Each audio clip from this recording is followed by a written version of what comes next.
everyone for coming to McConnell Springs. Thank you to the Creative Mornings folks. Thank you to my buddy Paul, who roped me into this. And to everybody that is here. McConnell Springs is a beautiful place. As Adrian said, we've got lots of great natural areas, and this is one of them. It's a really special part of Lexington. So I was, about 6 weeks ago, Paul reached out to me and said, hey, we want to host this event at McConnell Springs Park. Perfect. A week later, he said, hey, I want you to talk at this event at McConnell Springs Park. Okay.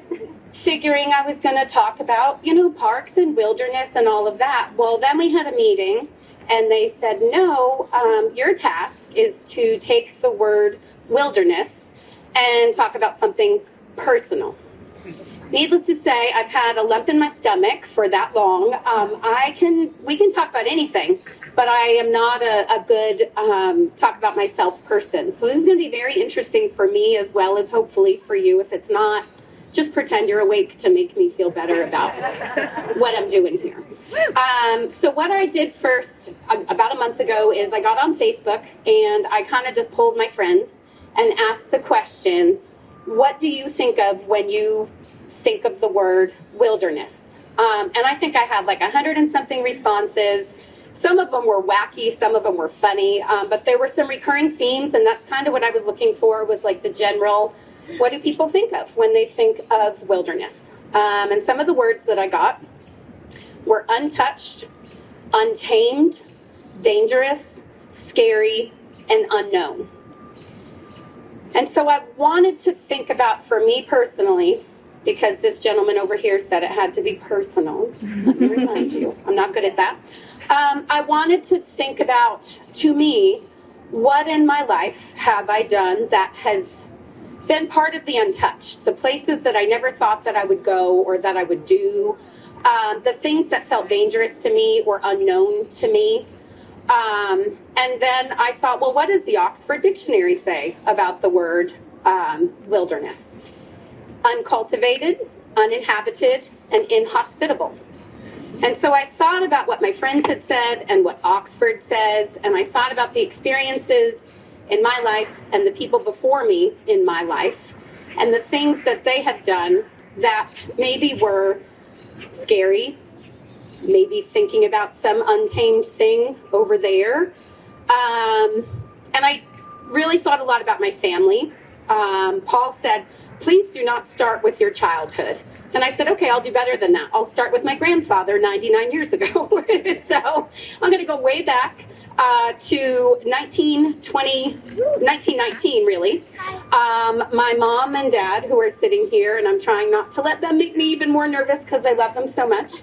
My mom's father was, unfortunately, he served as a black shirt in Mussolini's military at the very end of the 19-teens.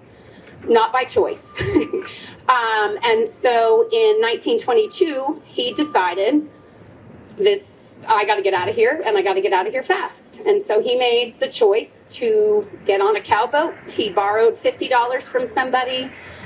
He was from Calabria in Italy, at the very toe of the boot. And he got on a boat and came to the United States. He went to Ellis Island. His name was Antonino. They changed his name at Ellis Island to Anthony. And went to Vermont, which is where my mother was born. My mother's mother was conceived in Italy, but born in Vermont. And so there was a whole, you all know, the whole migration and immigration story. Everybody kind of follows everybody.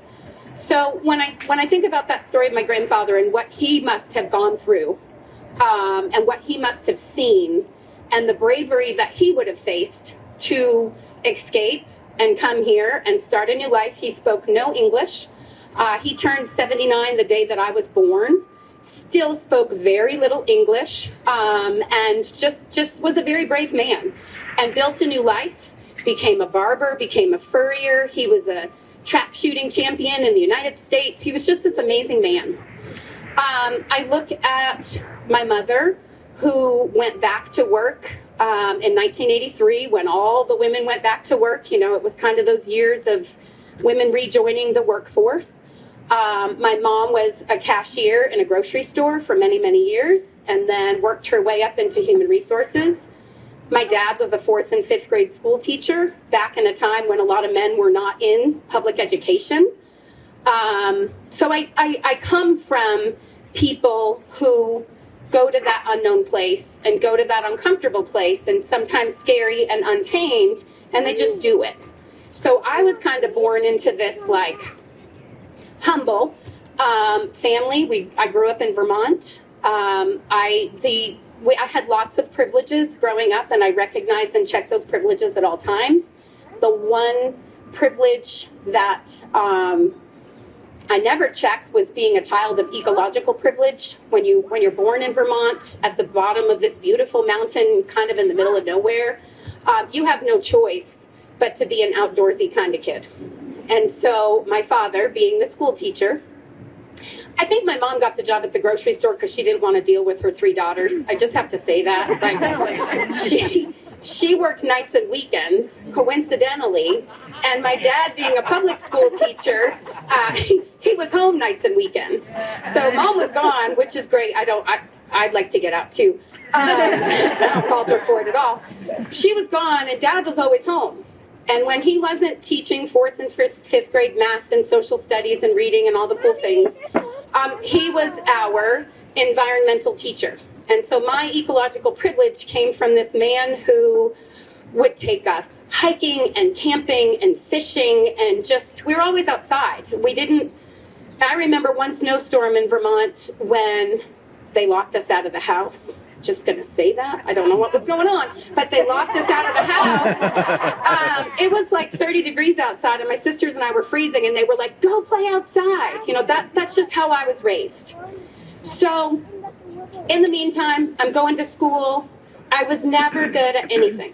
I was a terrible student. I was like a C average student. Math and science were my Achilles heel.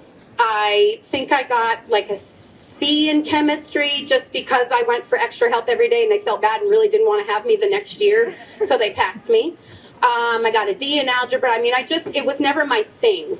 And I was repeatedly told as a young woman in the 80s and 90s, math and science aren't your thing.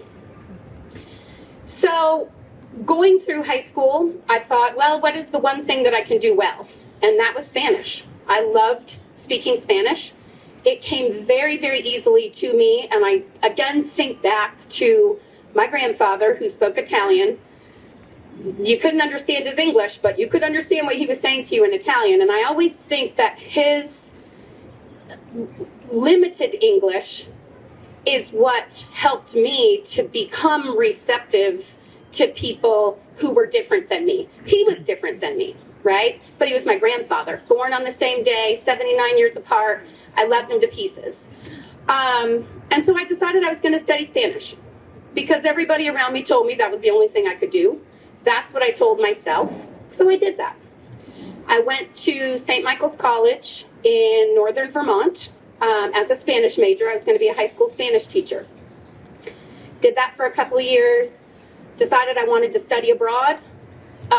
Went to my parents who, no offense, were not world travelers, had never left the country. They had gone to like Canada, which is an hour from our house, you know. The furthest away I think they'd ever gone was like Arizona. And I said to them, hey, can I go to Mexico for 6 months? And, you know, they weren't going to stop my dreams because I think the wilderness that they had sort of passed through in their own lives, they saw what we could do as their daughters. And it was things that they had never tried to do. And so they let me go. I went for a semester. I loved it. Came home. Went back again. Loved it even more. Decided, you know what? I need an excuse to live in Mexico forever. So I came home again after I graduated and I said, Mom and Dad, I want to do a master's degree in Mexico. Well, what are you going to study? Mexican anthropological studies. Well, what are you ever going to do with that? I don't know, but it's what I can do because everybody around me has told me this is what I can do. And it's what I told myself. Lived in Mexico for about 4 years. I was 20, 21, 22, worked at a bar, had the time of my life. Imagine just being 20 on your own, living in an apartment, working in a bar in Mexico. It was a lovely experience in central Mexico, a little town named Cholula. I was often scared, and I often felt out of place. But at that age, I just kind of said, whatever. You know, I can do this. I've got this. I would call my mom on the payphone once a month and say, I'm fine, I'm alive. This is like the age of internet too, right? We didn't even have, I think, internet at home. So I had to call them from the payphone and spend all my money on that. So fast forward, I met my husband, Richard, who is not here today, a lovely, lovely man from Lima, Peru. He also went to school. Coincidentally, we were 2,000 miles south of my home and 2,000 miles north of his home. And he decided to go study abroad in Mexico as well. And I looked at him and I said, hey, I've got to pay back these student loans that I've accrued all these years working in a bar. I finished my degree down there, and I begged him to come home with me. Parents had retired, sisters were living in Moorhead, to Moorhead, Kentucky.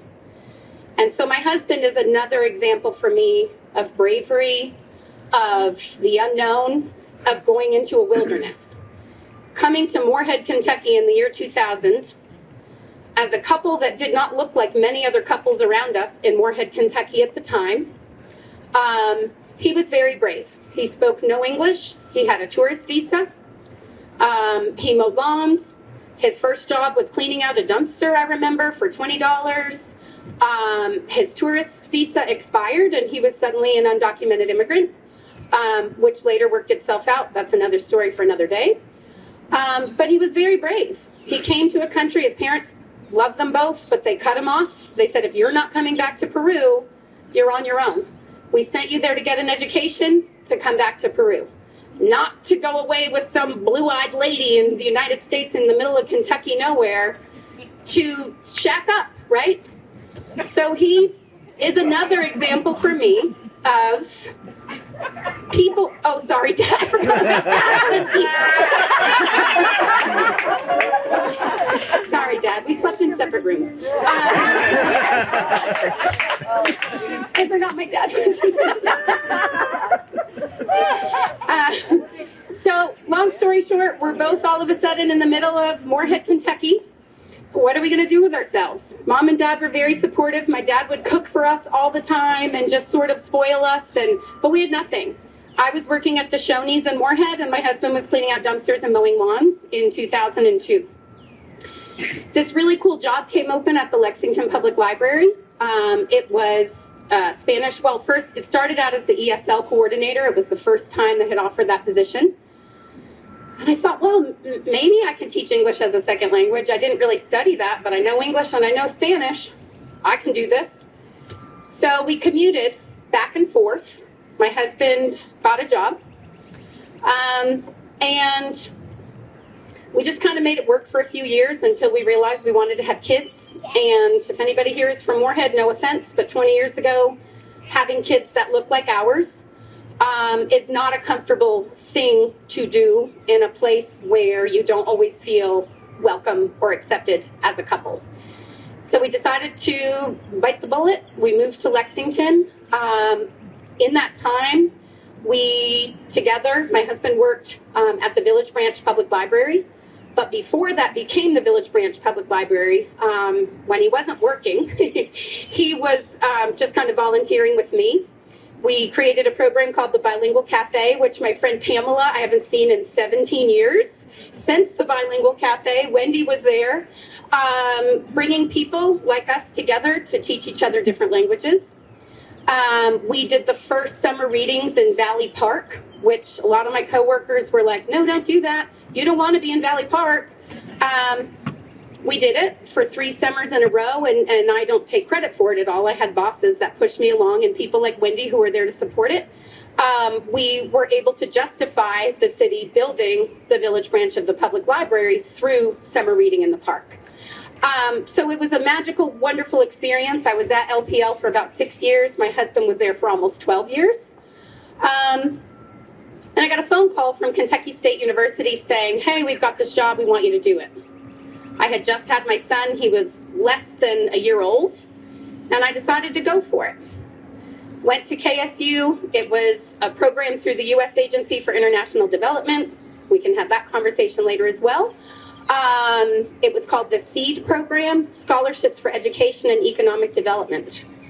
And essentially it brought young students from Mexico, Central America, and the Caribbean to the United States on a 2-year scholarship. And the whole point of it was for them to come here, get an associate's degree, learn English, develop some type of sustainability environmental project, and take it back to their home communities to implement. They were all indigenous, Afro-Latinx. They were just a very diverse group of young people who would never have gone to a university in their home countries. And it was the honor of my life to work with, over time, 40 of these young people. But there was sort of this theme as I was doing this, and it was always sustainability, conservation. I'm teaching these young people how to do this. And in my mind, I'm thinking back to being in the woods with my father. I'm thinking back to my college jobs. I worked for the Vermont Youth Conservation Corps. Lived on an island in the middle of a lake for 8 weeks, like washed our clothes in the lake for 8 weeks, which was the most disgusting thing after 8 weeks, but I couldn't smell myself. They didn't hug me when they picked me up. So I know it was really bad.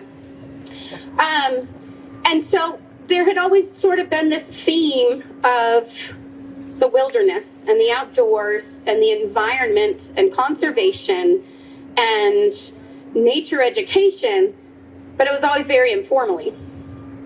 Fast forward, 2008, government goes on its head. It's an economic shutdown. The federal government cuts the program. K-State, for some reason, really liked me and said, hey, we want to keep you. We're going to give you a title. What's my new title? State Specialist for Sustainable Programs. Well, what does that person do? We don't know. Figure it out.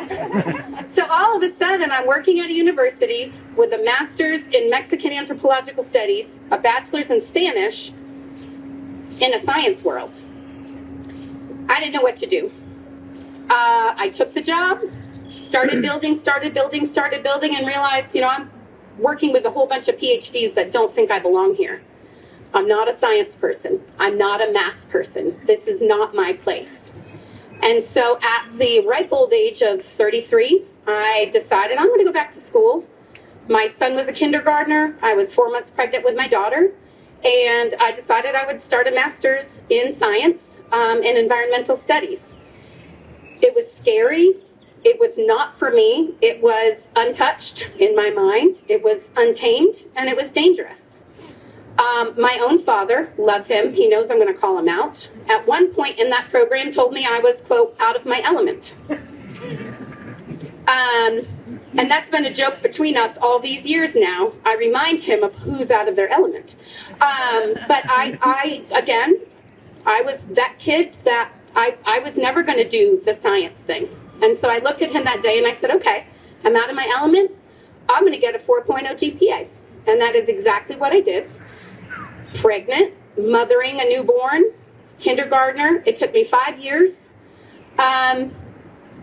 And I decided, okay, I'm at K-State. I love it, but there's got to be more. The job at Raven Run came open, the management job. I had never managed land before in my life. I applied for it. I didn't get it. And I was told, we did not give you this because you don't have any land management experience. So I went back to my boss, wink, wink, and said, hey, can I take over the nature center out in Henry County? Managed the land for 2 years. The Raven Run job came open again. I applied for it, and I got it. All of a sudden, I'm in this maintenance world.